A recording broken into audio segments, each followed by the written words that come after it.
We talking about sports, get ball. What it do, baby? Yeah. What it do, you number one podcast listeners? You didn't think I'd take another hiatus after I just took one, did you? Congratulations. I'm back better than ever. The number one podcast in your headphones, Creme Brulee. In this episode, I'm joined by my cousin, Roshan Bhatt. Welcome back, my cuz, big bro. What's good? What's good? Happy to have you back. Yes, sir. Glad to be back. Appreciate you jumping on here. It's NFL playoffs time, so there's no time to fuck around here. We got to have like a full-ass episode. Yeah, so you can't, we can't be dropping the ball. Don't ever for play sure. yourself. Can't get caught Don't sleeping ever right play now. yourself. Amen. Don't I ever already play took a little yourself. mini hiatus. I told you I was back, so I'm a man of my word. Congratulations. You played yourself. All right, without further ado, let's get going, man. Let's do it. And we got a spicy episode because I know I got the right guest for this first topic. And the first one is a Mr. James Harden traded to the Brooklyn Nets. So the disgruntled star wanted out of Houston, your home, H-Town. Go Stros, baby. Go Stros. Don't ever play yourselves.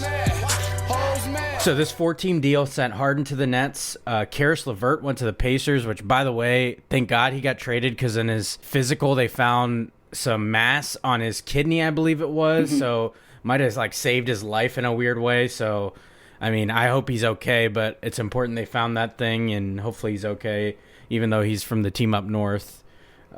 He's still a really good player, so hopefully he gets to see the floor again. Also, a haul of picks went the other way. So 3 first-round picks and 4 first-round pick swaps went over to the Rockets. The other person that went over there was Oladipo and some other Brooklyn Nets players nobody cares about. Somehow the Cavs got roped into this and wound up with Jarrett Allen and Taurean Prince, which is paying huge dividends already. I don't know how they ended up with such a good young center, but I'm sure they'll take it just for being thrown in as a fourth team, I guess. James Harden traded the Nets. Let's pause that. We also want to note that Kyrie Irving was apparently absent recently because he needed a pause. That was his words. He was gonna be featured on You Played Yourself, but mental health ain't nothing to joke about or rant about. So I hope he's already using professional resources because as a professional, in my opinion, so this is semi You Played Yourself in the most professional way. Usually Kyrie Irving finds himself squarely on it and deservedly so. But unfortunately, as a professional, he still has a responsibility as a leader and a teammate. It appears he knows that, but I feel like there's a better way to handle it. He has the best intentions in mind. He really cares about social justice. That should be applauded. But he could put that money he earns from the missed game checks he forfeited towards social justice initiatives. I mean, we can rant about all that all day, but Kyrie Irving was absent for like the first 2 James Harden games. They're all back together now. But I wanted to get your take. After James Harden, after all that intro, yeah, fam or nah, the Nets are favorites in the East now with King Snake, Kevin Durant, Kyrie, more spiritual than you, Irving, and James, got to hit the strip club Harden. Are they the favorites? Yeah, fam or nah, Roach? Because I'm a hater, I'm going to go with nah, fam. Just got to say... Sound that shit, baby. Just got to say, I've been to Brooklyn, and I live in Houston, and I know that the strip clubs aren't better in Brooklyn. First of all, you're not gonna speed just past for the that. record. You didn't just say what you just said. Other than that, Congratulations, you played yourself. other than that, I mean, I hated the whole ordeal. It was like pulling teeth around here, watching Harden show up, after camp, miss camp. Apparently he was like out of shape and all this stuff, but then once he gets back to the Nets, he looks like he's in shape. Was he wearing some kind of fat suit, or I don't know what the hell was going on with all that? There was all these memes about it. I mean, he had announcers like roasting him, and I was just like, man, what the hell is going on? And it just, the whole ordeal was like just really sour and just handled piss poorly. I think the Rockets did really well in the trade. I don't think that it was manageable having him here. He was just going to become, very toxic personality in the locker room. Apparently everyone hated his ass. Boogie was like talking shit about him the second he left. And when Boogie's talking shit about a guy, for being disrespectful, you kind of got to hear that, it says a lot. So, for sure. Other than that, back to them being a favorite thing, I just want to use this time to say that King Snake has never won a meaningful game without a super team. He was on the Golden Snake Warriors. He had 2 top 20 players on his team. Now that Harden's there, he has arguably 2 top 6 players on his team. And it's honestly ridiculous. And, I was really looking forward to rooting for the Brooklyn Nets just because, I wanted to see Kyrie and KD play. It seemed like it would have been really fun. Stacking the deck with Harden. Yeah, it would have been nice to see Kevin Durant get his first ring. Absolutely. I love the guy. I love the guy before when he was in OKC. So I was ready for him to get back on my good side. But Harden going there just kind of stacks the deck in a really stupid way. And, if they do win a ring, it'll just be his, third asterisk ring and Harden's first. So, what difference does it make at that point? So I'm a fan. They have to be the favorites in the East. Like, you just said it. They're like 3 top 6 players. If you're not planning to win the East, like, you should quit basketball, honestly. Like, yeah. What are we talking about here? Who's challenging them? Giannis isn't doing it. Mr. 1 for 10 free throws. Lucky to have Chris Middleton on his team carrying his ass. Like, there's no one challenging the Nets, and there shouldn't be, honestly. Yes, they need to work on defense, whatever. In the playoffs, there's no reason they should lose to anyone in the East, and it would be an utter disappointment if they don't make the finals.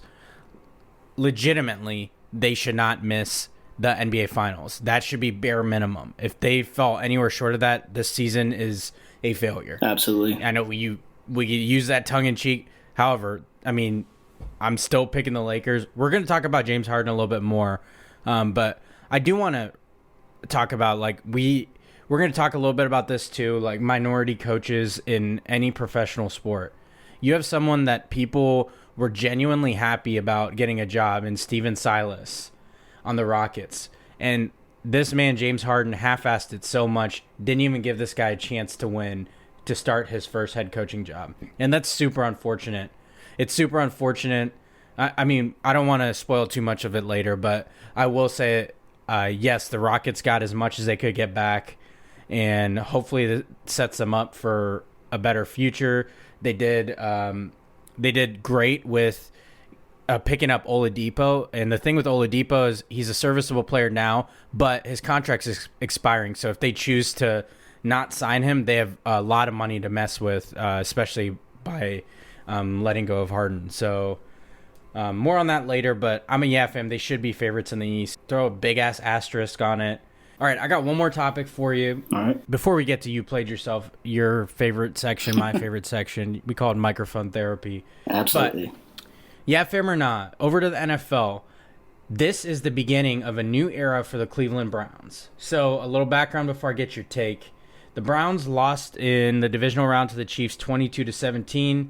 They had a chance for the upset after being down 19-3 at halftime. Their defense couldn't get a stop after Patrick Mahomes went out of the game.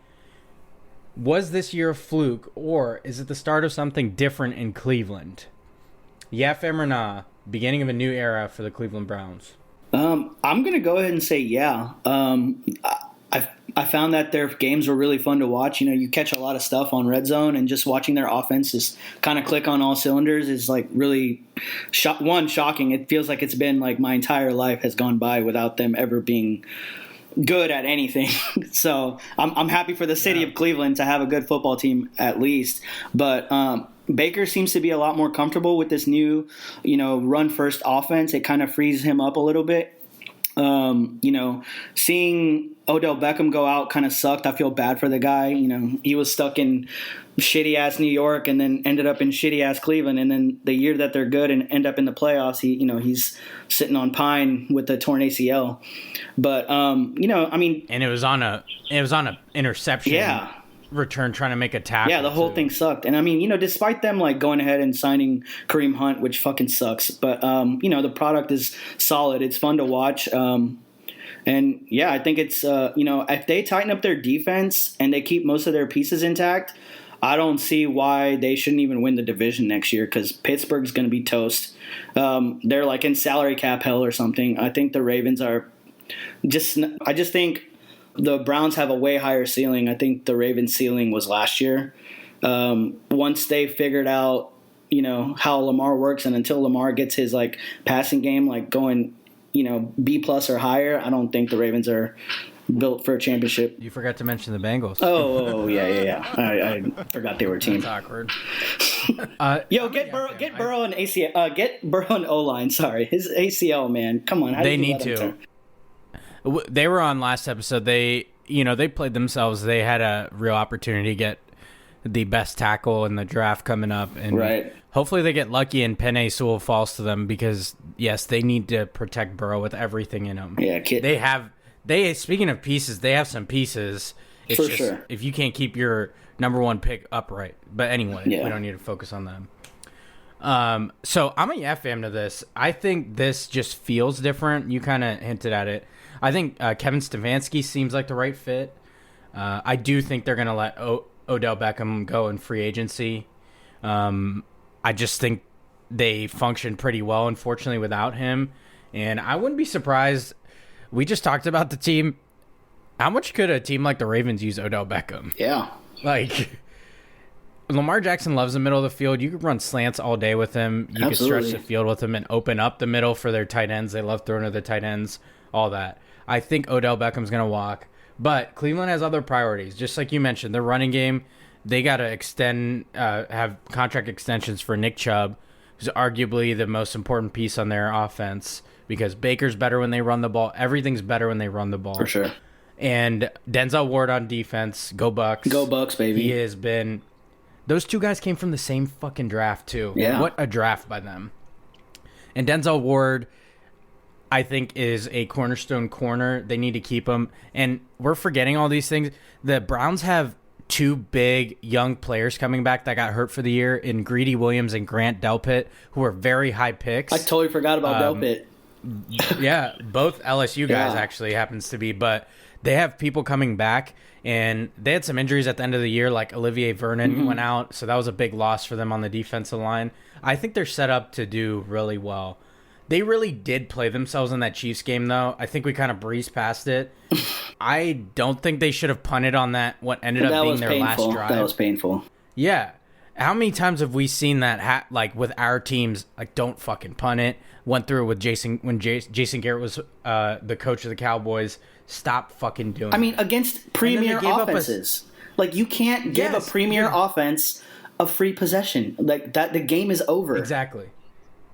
You might have faith in your defense, but I'd rather show faith in my offense because if they were going to give up that drive anyway, let them give up a field goal sometimes. Sure. Sometimes it's just easier. If you didn't convert, they're in field goal territory. Let them bend but don't break. They kick a field goal, and then you're down 8, and it's still a one-possession game. It would have been 25-17. Yeah. But anyway, even more so, they played themselves by giving up a fucking 16-yard run to Chad Henne from the team up north. Bro, just utter trash. That was so hard to watch. Come on, fam. You played yourself. And one more thing, Browns, with everything in your being, hold on to that offensive line coach, Bill Callahan. He is the key. I miss him so much from the Cowboys. He is behind every good running attack, and he should be a priority to hang on to. And everything on the offense should listen to them. The Browns are much better when they focus on running the ball. Everyone who's a couch coach like you and I are knows when they get pass happy, they lose ball games. The key is Nick Chubb and unfortunately Kareem Hunt. They have a two-headed monster for a reason. They have Hunt signed, I think, through 2022. They need to extend Nick Chubb's contract so they can continue that. They got an offensive line. They bolstered it. That's the key. And then Baker can run the play action. He can do the rollouts, and he'll start getting on a roll with that. But he needs the run game. It's been proven by now. You can't win going through him. It's got to go through the run game. But yes, all right. Now, it's time for the reason everybody comes here. We're always good for a good rant or two. Now that I've had my family join, you can see it runs in the bloodlines. So, without further ado, it's time for You Played Yourself. I'm petty as hell. And I'm super petty. Here we Petty Le Pew. go. All right, first up on You Played Yourself, I kind of hinted at it earlier, talking about the NBA coaching minority candidates, but I wanted to go over to the NFL. We're going to talk a little bit about the head coaching vacancies that happened this offseason, but I wanted to get a chance to have you played yourself to NFL head coaching jobs and their lack of minority candidates. There's been a lot of progress in the NFL, especially with front office. I believe the Lions hired a black GM. Washington football team promoted a woman in a prominent role. There's a lot of good happening, so I don't want that to get lost. But we can't use the history of this good old boys club of the NFL and just a little bit of progress gives them a fucking free pass. This set of coaches that were hired, it's fucking atrocious that someone like Eric Bieniemy doesn't have a job yet. So I wanted to give you played yourself to the lack of minority head coaching candidates. It doesn't seem to be happening. You pick up all these obscure candidates that just happen to be white from everywhere. You had the Colts offensive coordinator get a job for Philly when you don't see that same effort being made to grab a potential hot coaching hire who happens to be a minority. You pick up all these random obscure coaches from God knows where, but we can't do the same due diligence in the NFL with minority candidates. Like, I heard this on ESPN's Get Up. Ryan Clark or Dominique Foxworthy talking about how nobody calls someone like Byron Leftwich, who's the offensive coordinator. He was responsible for Jameis Winston's 5,000-yard season last year, and this year has completely revamped the system, given it's Tom Brady, obviously the greatest of all time, but nobody's considering him. Instead, we have these random-ass candidates being interviewed that mean nothing to anyone, but yet they get a shot. Nobody knew who the fuck Joe Judge was last year, but here we are. We can't find a minority candidate except for Robert Saleh of the Jets, who definitely paid his dues and was probably overdue to getting a job as well. But I just feel like the NFL deserves a big old you played yourselves, because these little bits of progress they make don't give them a free pass for not making real palpable progress. There needs to be more in the NFL, and there needs to be, in a league full of minorities, where's the representation at the top for head coaching jobs, for more GM jobs? It's like making a mockery of this Rooney Rule. They're just interviewing them just to interview them. Yeah, it's pretty hard to watch. And like just some of the jobs that were taken, or I guess given in this case, like LA's DC got a job, I believe. Isn't he the Chargers coach now? Yeah. So he's just moving across the city to another team. I mean, I know the Rams defense was like, I think either top 1 or 2, wasn't it, overall? But I mean, yeah. It helps when you coach Aaron Donald and Jalen Ramsey. Oh no shit! I mean, come on. And then like the worst one by fucking far was Dan Campbell to the Lions. They're going from shit coach. They'll bite your kneecap off. Yeah, from shit coach in Patricia to a probably even shittier coach in Dan Campbell. There's nothing about him. I mean, a Saints tight end coach, were the Saints tight end group even good? I mean, not really. How the fuck is he getting an offer, and what did he do to get it? And then his press conference, the kneecap thing, I was just like, we're going to kick you in the teeth, all right? And when you punch us back, we're going to smile at you. And when you knock us down, we're going to get up. And on the way up, we're going to bite a kneecap off, all right? And we're going to stand up, and then it's going to take 2 more shots to knock us down, all right? And on the way up, we're going to take your other kneecap, and we're going to get up, and then it's going to take 3 shots to get us down. And when we do, we're going to take another hunk out of you. Before long, we're going to be the last one standing. Wait, first of all, you're not going to speed past that like you didn't just say what you just said. Where are we? What year is this? And this is like Greg Williams bullshit. Like, leave this shit in the past. It's so meat-headed and like obnoxious. And I couldn't it was so cringe. And like people were hyping it up like, if this doesn't fire you up, I don't know what will. I'm like, that absolutely doesn't fire me up. Also, biting a kneecap is definitely a 15-yard penalty. I don't know what the fuck he's talking about. Like, what the fuck? That's probably a charge. Like, fuck a penalty. Like, you're getting charged. I'm like, come on, dude. And then, yeah, the Colts OC, and then there's like one other one that I couldn't remember. Nick Sirianni. Yeah. I couldn't think of his name. Forgive me. I'd never heard of him. I literally had to look him up. We play them twice a year, and I didn't even know the name. I know Frank Reich calls the fucking plays.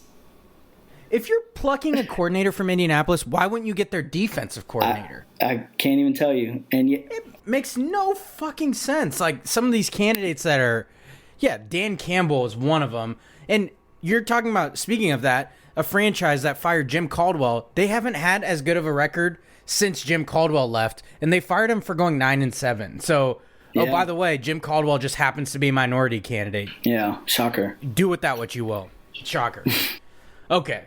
I think you and I are going to enjoy this one before we get back to the NFL. So, you played yourself, Ghost, to Paul George, Mr. PG-13, Mr. Where Is He during the playoffs? So, Playoff P, baby.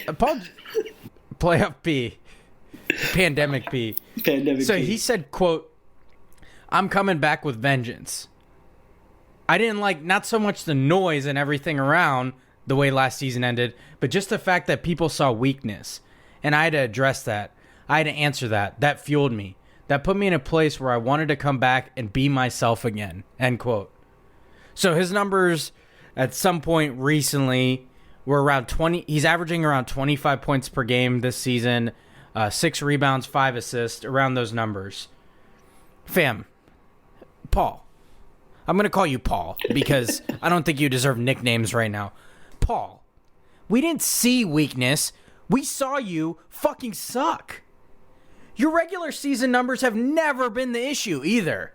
So yeah, keep balling, but it doesn't matter until you show up in the playoffs. Clayton Kershaw head ass. Yeah, I'm with you on that. You'd be lucky if you get an asterisk ring. Maybe a season will be cut short, and you can get a ring just like Clayton Kershaw's ass. From the bottom of my heart, I'd like to take this chance to apologize to absolutely nobody. Yeah, sound it. I don't give a fuck. Paul George has in the last 2-3 years just become my absolute least favorite player. I didn't think it was possible to dislike anyone more than Draymond, but I've found a way somehow, and Paul George is that guy. Every year he just fucking runs his mouth, and he has these like boisterous moments where he hits like one game winner in some meaningless game, and he's just like, you know, has his head up his own ass. And then every year in the playoffs, I mean, we saw him play against LeBron for 8 years and just disappear. They had the 1 seed like 2 times over LeBron. Both times he got checked. And I mean, this is like him and James Harden are the same fucking player. They should definitely be on a team together just so everyone could be entertained. Because I don't understand how Paul George gets all this reverence during the regular season and nobody shit talks the guy. And I mean, I'll give it to everybody else for talking shit about James Harden when he gets to the playoffs. No one gives Paul George the same treatment. We saw, like you said, he really does get a free pass. He gets a free pass every fucking year. I mean, his team blew a 3-1 lead, and they didn't get clowned nearly as much. And then he's over here speaking about like, oh, I didn't feel like it was a championship season. I was like, bro, if I heard my teammates say that shit in a year where you guys demanded trades and came over here, I'd be like, fuck this guy. You know, like, I don't want this guy leading my team. I'd be pissed as hell. Yeah. What the fuck do you think was happening? Kawhi ran a fucking commercial at the beginning of this season that set those expectations. Yeah. And they traded 4 first-round picks. The Clippers mortgaged their whole future for you. Yeah. What about that screams that wasn't a championship season? What the fuck you there for then? I was failing to see that. Get and out I'm of just here. like, come on. Like, if you need that motivation, fine. But we weren't ever questioning your regular season. That's not what any of this is about. Yeah. Like, who the fuck cares that you're balling in the regular season? Yeah. It's like people resting half the time. For sure. And Paul George, I mean, until he shows up in June, it's going to be the same shit over and over. So I don't know when the season's actually supposed to end. June. He's got to make the play. June. He's got to make the. He's got to make make it past a certain round. Yeah, exactly. Yeah. So and June's giving him too much credit. I mean, yeah. That's when champions play. For sure. Back to the NFL. I wanted to give a quick "you played yourself" to the LA Rams. So Jalen Ramsey, yes, he's like so talented, one of the best corners in the league, if not the best. But I don't like the guy. I mean, it's flat out. I have I do have a reason for it, but I don't like him. Anyway, Jalen Ramsey mocked the Seahawks being mic'd up. So the Seahawks, when they won the NFC West, I think it was in the last week of the regular season, a few of them were mic'd up, and they were talking about wanting their T-shirts and cigars for winning the division, because obviously a team gets those when they clinch the division, get an automatic playoff spot. So the Rams started mocking them after they beat them in the first round of the playoffs, saying, you can take your T-shirts and your cigars on your way to Cabo, all that stuff, right? So the issue is the Rams then turn around the next week and got beat by the Packers. And Jamal Adams hit him with the See Ya on Cabo, Rams NFL, and make sure y'all bring your own damn cigars too. So you may ask, first let's sound it. Kudos to Jamal Adams for dishing it back to him and Always paying attention to the mic'd up that gets posted. Always. So you may ask, why would you grant the petty alert to Adams and the Seahawks? They lost and were out of the playoffs earlier. What the fuck does it matter when you get eliminated? You didn't get to the Super Bowl. It's all the same. In fact, by being out earlier, the Seahawks get better draft picks than the Rams. Obviously, for these two teams, that doesn't matter. I'm acknowledging the fact that these two teams happen to be ones that made trades and don't have a first-round pick because of the two players we mentioned, Jalen Ramsey and Jamal Adams. That's pretty neat, actually. Both these teams, yeah, it is pretty neat. So what the fuck does it matter that they're eliminated if everybody's in Cabo? So I sounded that petty alert because you could talk all this shit. It still means something to win a division. They still beat you to win the division. What the fuck does it matter when you get eliminated? Unless you make the Super Bowl, every elimination's the same in my opinion. Yeah, they're definitely the same. I like that fun fact, by the way. I didn't know that them two were the reasons why their first round picks were missing, but that's pretty cool. I just like the petty alert being sounded just for the fact that you keep receipts and then you cash in on it. That like the pure, like unadulterated it's back and forth. Yeah. You talk shit. And that's the risk you pay. And part of it is like, I need to sound the petty alert because I hate shit talkers and I love when they have to eat their words. Like, for sure. It gives me so much fucking joy because I'm usually like, when it's my own teams, I talk no shit because it never works out for me. And I hate the people it does work out for. Like, you want those people to lose so badly because they're just the worst kind of winners. And we all have a friend or two like that. That's like that. It's like, you secretly are like, man, I hope their team loses so they just shut the fuck up because they're the sorest winners of all time. That's like all these shit talkers. Jalen Ramsey deserves it. Definitely. Yeah, but I guess that wasn't, I couldn't remember because it all kind of blurred together. But yeah, the Rams traded for Jalen Ramsey, so that pick goes to Jacksonville. And the Seahawks traded for Jamal Adams, so that pick goes to the Jets. So that's the reason why those two teams have no first round picks, and those other two shit teams who just filled head coaching vacancies, that'll be a segue for later. Yeah. Have 2 first round. Okay. We promised we'd get back to this, and I'm counting on you for this one as as speaking for the entirety of H-Town here. So I wanted to, let me introduce this for you and tee it up for you nice and easy, like you're at Topgolf or something. So you played yourself goes to James Harden. James Harden, on his way out, I think as one of his first interviews in Brooklyn, said the following, quote, "I wasn't disrespectful to anyone. I made a comment that the team as a whole wasn't good enough to compete for a title. I wasn't trying to be disrespectful to anybody, especially to the organization." End quote. Just real quick, before I give you the floor here, real quick. So a team wasn't good enough to compete for a title. This is the same team you told to go get Dwight Howard. They got him. You told them to go get Chris Paul. They got him. Then you had them go get your boy Russell Westbrook, gone after just one season. You're an MVP, a scoring champ, and the reason the team is built the way it is still, but it's not good enough. Fam, I think your mirror might not be good enough, actually. And this quote is like when someone tells you, "I'm not trying to be an asshole," but then goes on to prove why they're an asshole. Yeah. The Nets assembled an entertaining squad that'll undoubtedly be the villains of the NBA, and they deserve every bit of it. When King Snake Kevin Durant is your least villainy villain, you got problems. Lakers in 6, baby.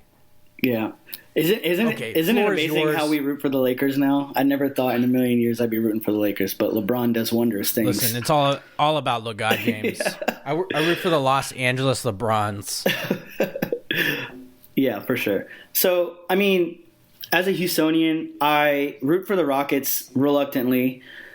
And the only reason for that is because I have LeBron in my back pocket to bandwagon at any given moment.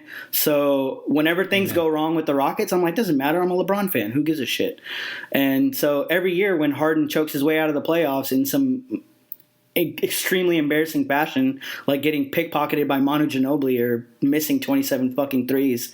I'm like, it doesn't matter. LeBron's about to be in the finals anyway, so I don't really care. But I can't get that quote out of my head because when he said it, I couldn't fucking roll my eyes far back enough. Because everything that this team has done, everything that Morey did, everything that D'Antoni did was to make Harden happy. Harden was an extremely diva dude who really didn't have the resume to back up that diva attitude. You know, he had everything go his way in Houston, and I know there's like a bunch of articles that like basically said that, you know, this dude could fly to fucking Vegas on 2 days off in a row, go party, and then come back, and they let him skip practice because, you know, he'd come back in the game and drop fucking 40-point triple-double, and I mean, that's badass. I love that shit. Yeah. At the same time, you know, the team is building a team around you. Like you said, they got Dwight.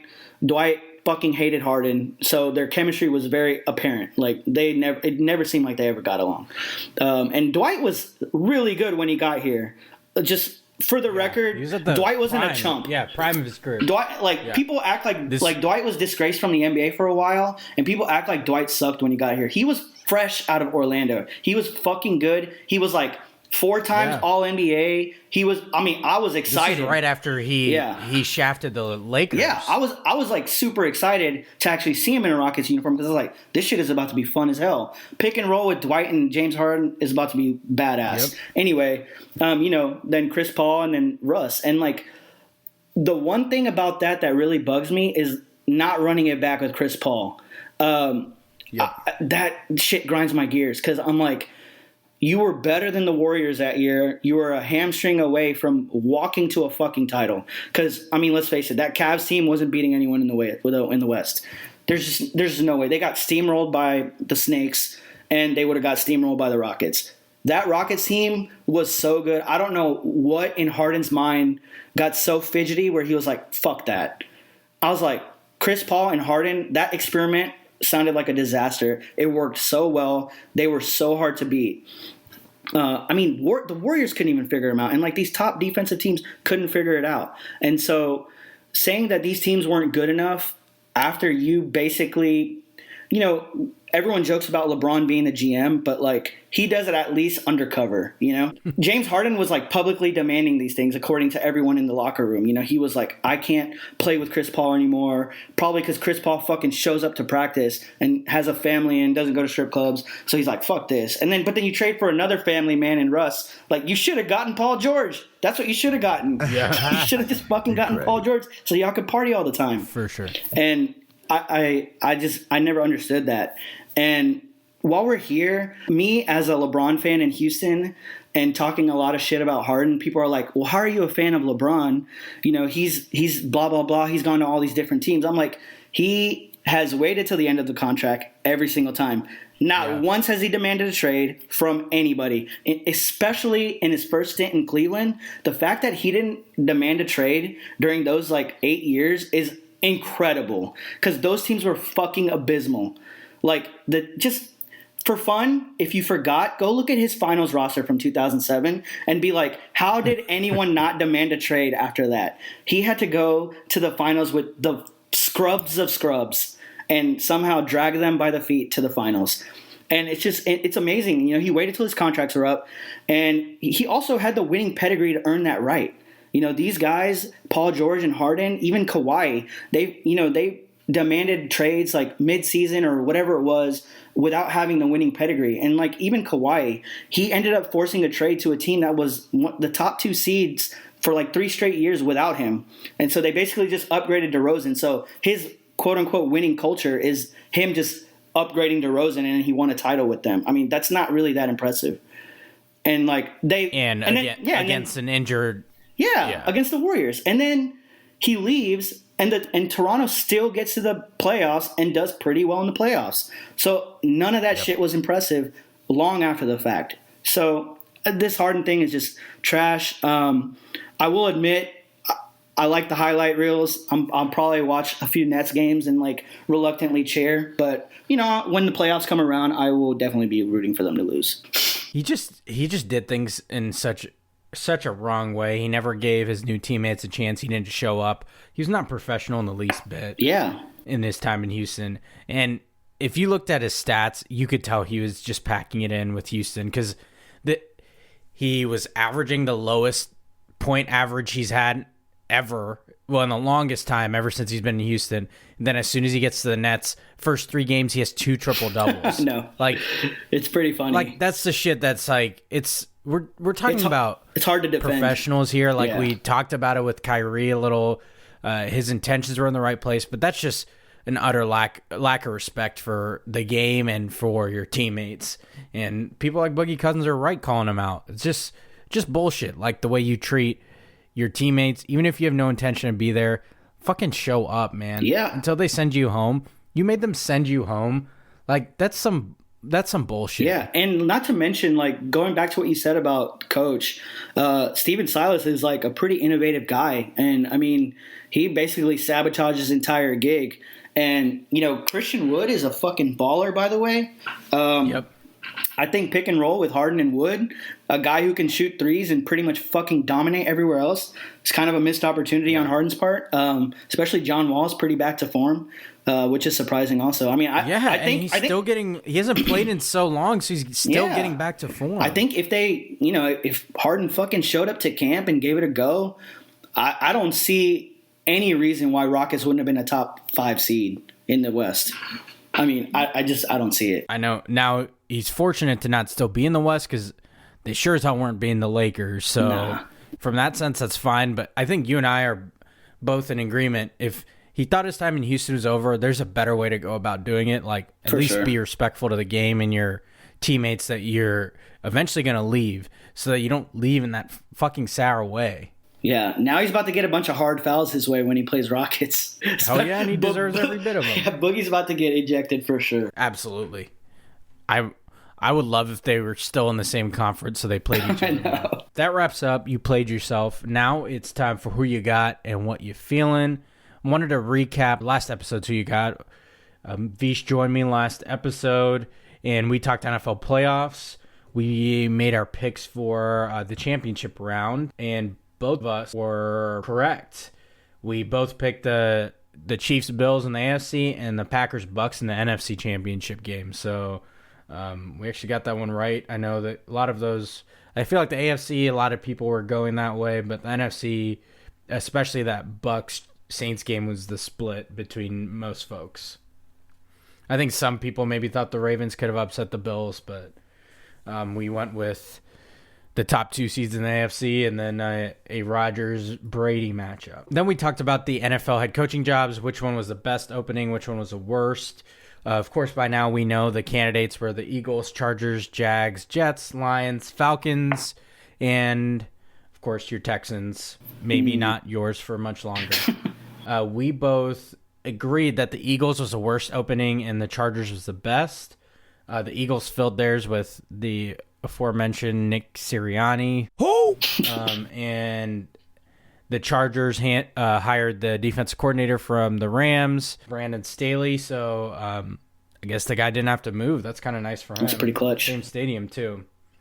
Yeah, so we both talked about that. I think we also mentioned the nice little abundance of picks that the Jags and Jets have, so that's pretty enticing. Okay, and that brings us to this week's picks.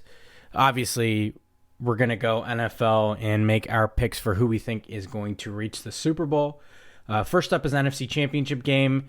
The number 1 seed Packers earn their home field advantage. They are 3-point favorites against the 5 seed Tampa Bay Buccaneers. They faced each other, and it was a blowout the first time. Who you got for the NFC Championship, Roche? I think the Packers will win, but I'm going to go ahead and root for the Bucs just because, for one, I hate Rodgers way more than I ever hated Tom Brady. And at this point, I really just can't help but marvel at Brady and just what he's doing. He's 43, and I know the Bucs are loaded with talent, but they just plugged him in, no training camp, and these fuckers are in the conference championship. That's incredible to me. Unbelievable. As a 5 I feel seed, like they finally. I feel like they finally let him just run the offense. It's amazing. Really just let it go. And like watching like the end stretch of Brady and like his stats, like just from fantasy, like I'm like, this dude's throwing 350 yards, 4 touchdowns a week, and I'm like, dudes in their prime aren't even throwing this shit right now, and I'm just like, this is crazy. At this point, we got to be like, he's not on the Patriots anymore. We just got to enjoy the shit because there ain't gonna be anyone like this dude ever again. So just whatever, man. It's a hard L to take. It's hard to renege all those like shit talking you did for the last 20 years. But props to Brady. He's the fucking GOAT, man. Yeah, I'm going with the Packers in this game. I don't know if your pick is different from who you're rooting for. Are you going with the Bucks? I think the Packers will win, but I'm going to root for the Bucks. Okay. All right. So I'm going with the Packers. I just think they have. I mean, speaking of playing incredible, Aaron Rodgers in the second year of his system with Matt LaFleur is just absolutely thriving. Balling. I think this is an important game for his legacy. I feel like Tom Brady's already proven it everywhere he goes by making the NFC Championship game. Worth noting, the Bucks are going to be without Antonio Brown in the NFC Championship game. That was announced today, so I know that's Tom Brady's boy, and that was part of their three-headed monster at receiver that they have going with Godwin, Evans, and Brown. So we'll see how that impacts the game. Over in the AFC, I mentioned that first meeting. I wanted to give you that really was a blowout. I don't know if you remember this, but it was a primetime game, and the Buccaneers beat the Packers 38-10. Oh shit, I did not remember that. That was like a game where everything went wrong for Aaron Rodgers. It looked like it was like one of those games where you somehow, if you just watch that game, you'd be floored that they made the 1 seed. But it was like their fluke game, one awful game of this season. Yeah. How many times did Aaron Rodgers call for roughing the passer in that game? Absolutely an incredible amount. This is like the number one. This is the number one game for asking for flags that you could possibly get in the NFL. Like, the only person that even rivals Aaron Rodgers that expects a flag or just yells in general, Tom Brady. You got for sure. Aaron ask for a flag. Rodgers every time he has a negative player hits the deck versus Tom yell at my teammates Brady, but everybody calls me a good teammate or a fiery teammate instead. Over to the AFC Championship game, the number 1 seed Chiefs will face the number 2 seed Bills. The Chiefs are 3-point favorites at home. I'm going with the Chiefs in this one, especially with Mahomes cleared from concussion protocol. Obviously, it would have been an entirely different pick if he wasn't playing because he's just that incredible. So I am going pretty chalk. I picked Chiefs, Packers, kind of what I expected. Just talking to friends and heading into the playoffs was kind of what I figured was going to happen as we were approaching the end of the season. They just looked like far and away the better team. So kind of sticking to my guns here. I wouldn't be surprised if this game goes the other way, just like the other one. Obviously, I'm not saying anything crazy here, but I do think the Bills were the best setup to beat the Chiefs. Obviously, the Browns had a huge opportunity last week that they missed out on, but I'm going Packers-Chiefs, pretty chalk, 1 seeds in both. Yeah, I'm with you, man. The Bills have been really fun to watch also this year.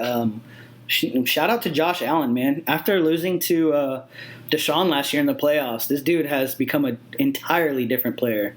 Like, I just remember, I love the Bills Mafia, actually, by the way, to an extent. After getting the tailgate with those, like, fucking weirdos last year during the playoffs, we had a blast. But, since Mahomes is playing, I feel like they're just going to get that work. I think during that game, I just remember being like, if Josh Allen could pass, this game would be like 30-0 right now. And he couldn't, and that's the only reason we came back and won, was he couldn't throw the fucking ball at all. And now that's like the only thing he does. Like he passed first. I tell you, in a copycat league, this is going to be the trend. Go get yourself a number 1 receiver. Yeah. If you have a young quarterback, that's even more, I was talking about earlier, Odell to the Ravens makes a lot of sense. Sure. Lamar Jackson, get this man a number 1 receiver, and every other team that's done that has thrived. The big difference, what's the only difference on the Bills is, especially on offense, it's they got Stephon Diggs. And now Josh Allen has a favorite target. Diggs had a career year, like top of the league.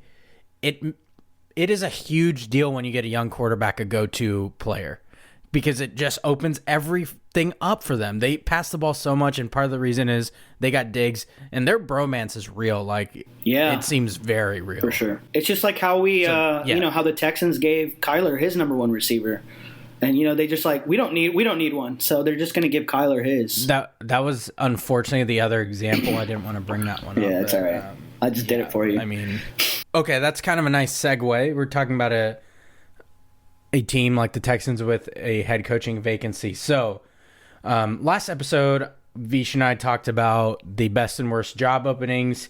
Well, since then, all but one of those jobs has been filled by candidates. We talked about it a little bit earlier with my little mini rant about the lack of minority candidates. But I wanted to get your take on the best head coaching hire, the vacancies, and what the hell, we might just do a worst head coaching hire as well. I'm going to put you on the spot on that one a little. But before we do that, I wanted to give a little update, just in case you forgot, since these names are so fucking unknown. The head coaching hires of the vacancies. The Jags hired, go Bucks, by the way, Urban Meyer. Yeah. They were seemingly courting him for a while. That Shad Khan was like, all you ever heard about was him going after Urban Meyer. The Eagles hired Nick Sirianni. We've mentioned him earlier. Sorry to his family if we're ripping him. I don't know. Hashtag who? We honestly don't. Yeah. I mean, sound it, Snoop. Who? The Jets hired Robert Saleh. The Falcons hired Arthur Smith. He's offensive coordinator for Tennessee. We mentioned him a couple times earlier. The LA Chargers hired the defensive coordinator from the LA Rams, Brandon Staley. Lions hired Dan Eat Your Kneecaps Off Campbell. And the one team that still has a vacancy is the Houston Texans. Bravo. Your pick for best head coaching hire of those vacancies that I just mentioned. I probably have to go with Arthur Smith, probably, because I think the Titans' offense was just so fucking like relentless. Like, no matter how many times we would score on them, they always had an answer. And I just thought their play calling was really innovative. And I think the way the league's going, you got to hire offense now. Like, I think offensive coordinators becoming head coaches is like the smart trend, and you hire a really airtight DC. With the right DC, I think they could probably make some noise this year, especially like, Breeze is gone probably, and hopefully Brady finally retires. Like, if he wins a ring, I think he'll retire. But other than that, I think he'll be back. Robert Saleh rules just because, it's like the first Muslim head coach ever. And, as Brown boys, we got to root for that shit. That's awesome. Amen. The rest of the coaching hires are pretty underwhelming. Urban Meyer is pretty intriguing. I think it's cool that he's going to the NFL. I don't think he's going to be that great. But, and they've kind of left the door open for the Texans to make the right choice, but I've already prepared for them to make the wrong choice. So, and also if Deshaun gets traded, I think Vish might have mentioned this last week. I'm gonna purchase a bootleg jersey of whatever team he gets traded to, and I will be signing a free agent bandwagon contract with that team for as long as Deshaun's contract, is. Wow, you heard it here first. You got two Texans fans leaving the ship if they fuck up with Deshaun. For sure. Although, for what it's worth, they will have an opportunity to hire Eric Bieniemy, and you'd think, we'll see if it's too little, too late. I mean, shout out JoJo. My favorite hire is Robert Saleh. You mentioned him. He seemed like he was destined for a head coaching job. I thought I was prepared to hear his name last offseason, but I also kind of love that job because they have a lot of flexibility. There isn't too much pressure on him. He's a defensive guy. He can hire a really good offensive coordinator, kind of vice versa, what we were just saying. But he seems like a player's coach, kind of like the same. For sure. Reminds me a little bit of like how Mike Tomlin is with the Steelers. It just seems like people love playing for him. And he's a hype guy on the sidelines. Yeah. He's just like, anytime you see a Niners game, he's like, that holdback coach is like all over him because he gets so pumped up. And I love when a coach shows emotions, like, which is so ironic coming from the team. I went from Mr. Clapper, Jason Garrett, to Mike McCarthy, who just stands there stoic, like nothing is happening while he fucks everything up. But I love the Robert You couldn't Saleh let an one. entire episode go by without one pot shot. What it do, Yeah, baby? fuck that, man. I agree with you with the Urban Meyer hire. I know he did his research. He's very adamant about that. It is a nice gig to go. Like, you get to start fresh. They have so much capital. They have the number 1 pick, obviously, which they'd be a fool to not take Trevor Lawrence. We've talked about that before. But I just think it's going to be very interesting with how these pan out. Like, Dan Campbell he seems like just like a player's coach, and he's going to need to hire both, like a good offensive coordinator and a good defensive coordinator. I like getting one that's really good at one, and then you can let your opposite. So like Robert Saleh's case, you can let an offensive coordinator essentially just manage that half of the team. I think like Sean McVay's done that with the Rams. He barely touches the defense. He pretty much just coaches the offense and does situational things. And but I think the best comparison for Robert Saleh is like probably Vrabel. This guy has like this insane offensive staff, and Vrabel's like a defensive players guy, and he just seems like he's really fucking animated and has a lot of fun coaching, and the players love him. So I do agree with you. I like the Arthur Smith hire because he's like resurrected Ryan Tannehill's career, and he really does play to their strengths. The thing I'd get nervous about in Atlanta is like he's coming from a team that was run dominant, and Atlanta doesn't have a great roster for that. The lucky part is he has an opportunity to kind of press reset if he wants to. Like Matt Ryan could be on his way out. Similar to, we talked about Dan Campbell, but he can have a blank slate if he really wants to. If he moves on from Matthew Stafford, it could be a brand new team that they have going. Yeah. So, which I'd almost want to do as a coach, because then maybe you're not held to like a crazy standard, like you're expected to make the playoffs right away. Yeah. I would kind of like that little leeway to get things restarted. So maybe that was a factor in someone like Urban Meyer taking that Jags job. It's like, hey, we're not expecting you to make the playoffs yet. You can put your own stamp on it. We'll give you time. Kind of like how the Niners did years ago. With Shanahan and Lynch as GM. Yeah. They gave him time to build that program, so to speak. It's been pretty solid, And I mean, Stafford and Ryan are, I think their ceilings have already been reached. So I don't think Ryan's ever going to get back to the Super Bowl. I don't think Stafford's ever going to get to the second round of the playoffs. So Stafford is very much like, he is one of those players, and I have a really good friend that's a Lions fan. I think if they see him go, like they love Stafford, they want to see him go to a contender. He very much reminds me of how Cowboys fans were with like people like DeMarcus Ware or even Tony Romo. Before he went to his TV gig, it was like rumors, would he go to a different team, a contender? They want to see that happen because Stafford he falls under the radar because it's Detroit, but he can still ball. I would keep my eye out with someone like him in Indianapolis. Or New England seems like a popular choice. Colts would be a great fit for him. Because I can't see the Texans letting Deshaun go to the Colts. Like, I know that's a possibility and makes a lot of sense with Phillip Rivers retiring, him and his bolo ties.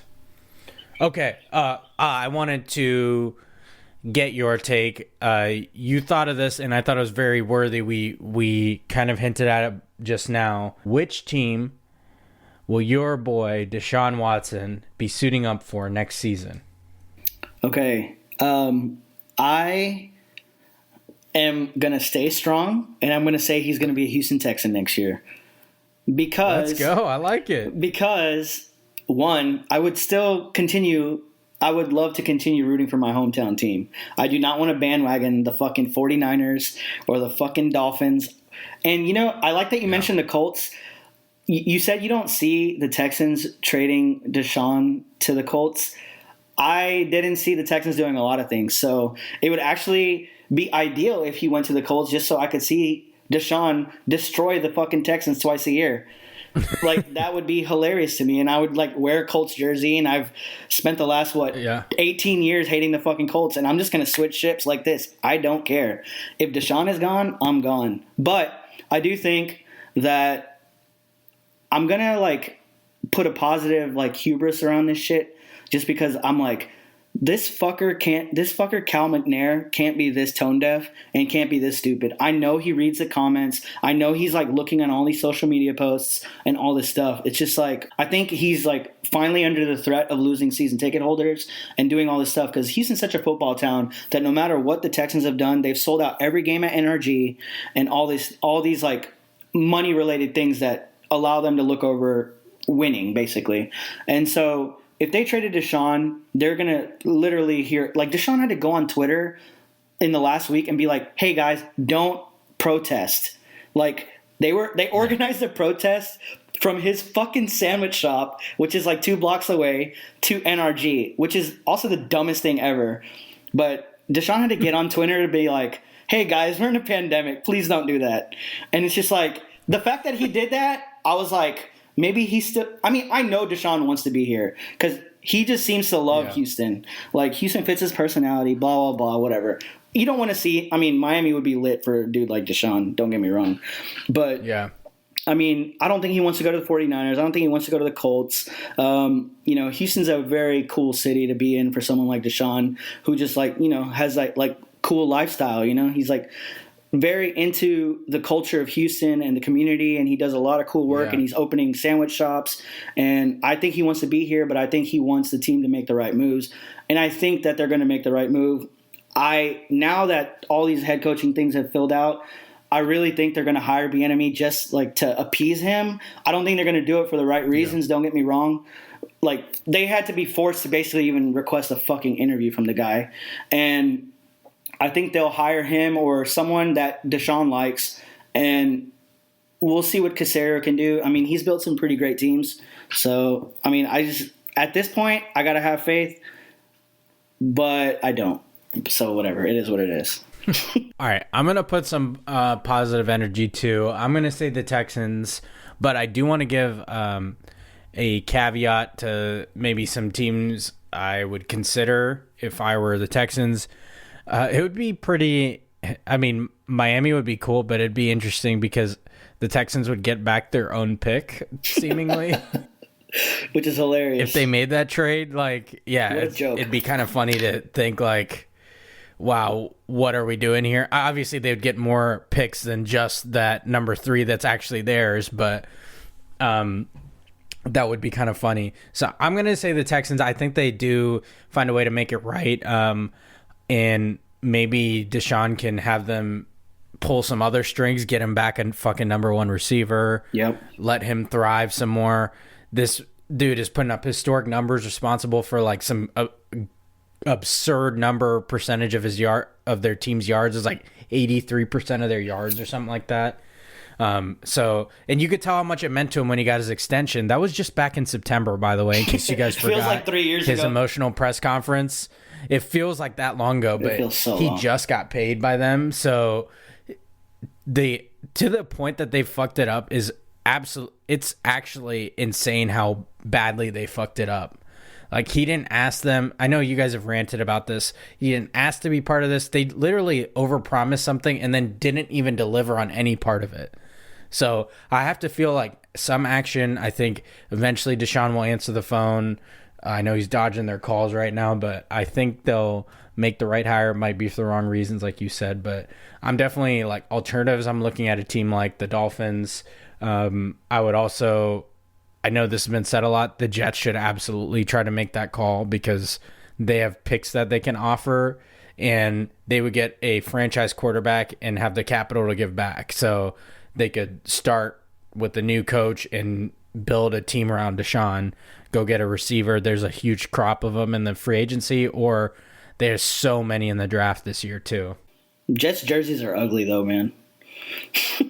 Yeah, their rebrand was rough. They're pretty ugly. I mean, I like the color green they picked, but it's like, man, I wish they would just do like focus groups. Like, just go to like that block text fucking is just like horrendous. People who have an eye for it. Yeah, just go to people that know this stuff. Like, get some fresh eyes on it. I don't know. Some of these teams make the stupidest decisions. A Deshaun Dolphins jersey would be pretty icy though. That'd be pretty icy. Yeah. That green is nice. It's dope. All right, what you feeling lately? You know, this is kind of a slow time of year for music, just because it's like the top of the year. People aren't releasing music. I've been listening to a lot of albums from last year that I didn't really touch on. We're listening to this album by a band called Movements. It's called No Good Left to Give. It's great. I've also been listening to a lot of deep house. Don't ask. I fell into this wormhole of like deep house music for whatever reason, and I guess it's working with the vibes around Houston lately. But other than that, I've been doing this 30-day yoga challenge at my studio, and it's basically doing one class a day at least for 30 days straight. And so I'm on day 22, and we're going strong, baby. And you know, I'm finding out that I can do a lot of things in my old creaky age, you know, in this body. So shout out to me. I gotta tell you, I've been doing some basic yoga stuff just on like Nike Training Club app, and I'm fucking washed, man. Yeah. So, yeah, but man. I figured you'd be proud of me. I done a little bit. Yeah, man, it's amazing what the human body can do, and I mean, age shouldn't be a factor. I see people come into the studio, they're like, this dude who goes to like, you know, 2 classes a day, he's like in his 60s, and dude's in like crazy shape. So it's just like, yeah, man, it's pretty awesome. Definitely recommend it. No New Year's resolution this year. This was my only New Year's resolution, was to do this 30-day challenge. So I'm free in February. All right, I dig it. Yeah. All right, as for what I'm feeling, I got a few things. First, our vice president is a woman, is a black woman, is a South Asian woman. Let's go, so that's baby. freaking incredible. Yes, sir. It feels pretty damn good to say that. Vice President Harris is our vice president. Kamalante, man. Outside, yeah, Kamalante, baby. You know what it is. Also, I got a couple good recent movie recommendations. It feels weird because like we're starting to approach time of Oscars, and I don't know how it's gonna work. I usually try to watch. My wife and I usually try to watch all those movies, as you number one podcast listeners know. I'm trying to anticipate these good ones coming out so that I can kind of report back and be ahead of the curve. I'm assuming most of them will be on streaming services, so that's kind of like the new normal this year. But I do have a few good ones for you number one podcast listeners in case you missed them. First one is Ma Rainey's Black Bottom. It's on Netflix. Viola Davis and rest in peace Chadwick Boseman are absolutely incredible in that movie. I would be highly surprised if Chadwick Boseman does not get nominated for an Oscar for his job in that movie. It is truly incredible. Along those same lines, One Night in Miami is on Amazon Prime. It is Regina King's directorial debut. If you look up who Regina King is, you've probably seen many things she's been in. She's very familiar if you don't already know her, but this movie is also incredible. Also incredible Black history movie. It's based on a play, so I think Ma Rainey's Black Bottom it is also based on a play, so highly recommend both those. And then most recently, I just saw White Tiger that's on Netflix, and it takes place in India, so shout out India again. Kamala Aunty to White Tiger. Perfect. So those are 3 movies that I think will at least be in contention, and they're all accessible for most of us, so those are 3 I definitely recommend lately. Rock on, man. Sounds good. I need to watch those. Yes, sir. I'm not good at keeping up with movies anymore, but I'm going to watch all 3 of those. Yeah, they're good stuff, man. I did watch Soul, though. Good celebration of culture. Soul was incredible, too. Yeah. I think Vish talked about that. Yeah, he did. I watched it after. I actually watched it after that episode, and I was like, wow, that movie was fantastic. It was. I mean, Pixar never misses, so. Facts. All right, now it's time for my Too Much Sense. You know how I like to end each episode. A little bit of wisdom knowledge for your number one podcast headphones. So last episode I talked about, my usual New Year's resolution, not hating on them, but I wanted to remind you all, kind of like a little mantra to have. 2021 is a fresh start. I would request, you don't have to listen to me, but please do. I would request that you guys focus on the positives in your life and have faith good is coming your way. If you're putting out good, even if you hadn't had too much good lately, I believe in you. Number one podcast listeners, you should believe in you. And that's my Too Much Sense for this week. Not really advice, but kind of just like that inner voice in your head. Maybe you'll hear my voice in your head beyond the number one podcast in your headphones. So That's my too much sense for this week. Very motivational. Love it, man. You know how I do it. Yes, sir. But that wraps up another edition of the #1 podcast in your headphones, Prem Brulee. Thought we were going on another hiatus. You thought. We're going to keep this regular. I tried to make that a promise to you, so I will continue attempting to do that. I want to thank you, Rosh, for joining me. Yes, sir. My pleasure, man. Appreciate you for being on here. Love being on here. Yes, sir. Microphone therapy. Yes, sir. And we will talk to you, #1 podcast listeners, next time. Peace. Peace.